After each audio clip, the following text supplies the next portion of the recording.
स्वादिष्ट खाना खाओ, आज यहाँ पसंद नहीं आया तो दूसरी होटल पर चलो, वहाँ अच्छा खाने को मिले।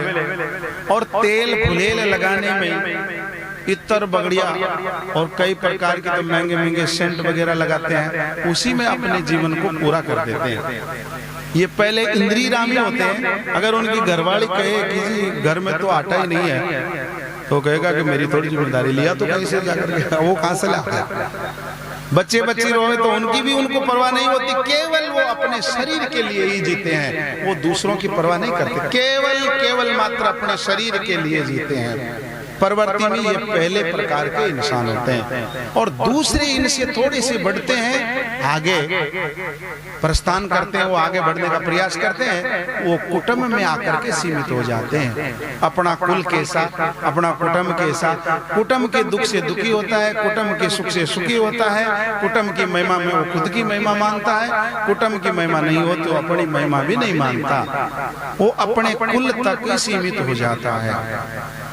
ये दूसरी प्रकार का मनुष्य का विस्तार है या बढ़ता है। तीसरे प्रकार का मनुष्य यहाँ से थोड़ा सा और आगे बढ़ने का प्रयास करता है, और वो अपनी जाति में बड़ा प्रयास करता है, अपनी जाति सुधार का काम करता है, अपनी जाति के लोगों को उत्थान का काम करता है। पर दूसरी जाति वाला अगर उनका खिलाफत करता है या विरोध करता है तो उसके खिलाफ उनसे द्वेष करता है। ये अपनी जाति में आकर के सीमित हो जाता है। ये तीसरे नंबर का है। चौथे नंबर का अपने देश के लिए, सर्व जाति के लिए, मानव मात्र के उद्धार के लिए प्रयास करता है। ये और ज्यादा विकास करता है, ये उनसे अपनी सीमा से और आगे तक बढ़ जाता है। मनुष्य की प्रवृत्ति में 5 गुण बता रहे हैं महापुरुष। ये पूरे देश की बात अगर देश की आ जाए और विदेश से अगर हो तो विदेश के खिलाफ हो जाता है। ये भी पूर्ण नहीं है, अपने देश के लिए सब कुछ करने के लिए तैयार है, पर वो जो 5वीं अवस्था है मनुष्य की, वो सर्व आत्म भाव की अवस्था है। पूरे विश्व को अपना आत्मा मानता है।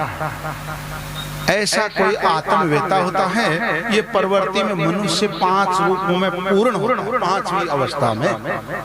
और मनुष्य का ये कर्तव्य है कि प्राणी मात्र ही उनका स्वरूप है, सब में मेरा राम ही समाया है। ये वेदांत का सरल सिद्धांत है। एको देव सर्वभूतेषु गुणः, एक ही देव प्राणी मात्र के हृदय में निवास करता है। ना कोई भला है ना कोई बुरा, सब मालिक के बंदे, कौन खरा कौन मंदा। नानक साहिब जी ने कह दिया, सब में एक राम है।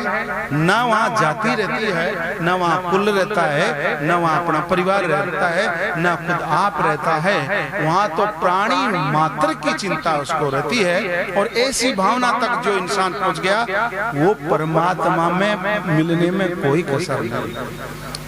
यूं कहना चाहिए, सम्य आत्म भाव प्राप्त हो गया, मैं सर्व प्राणियों में हूँ और सर्व प्राणी मेरे में है। ऐसी अवस्था अगर किसी को प्राप्त हो गई, वो डायरेक्ट मुक्ति का अधिकारी है, वो बंधन से छूट जाता है, वो मुक्त हो जाता है।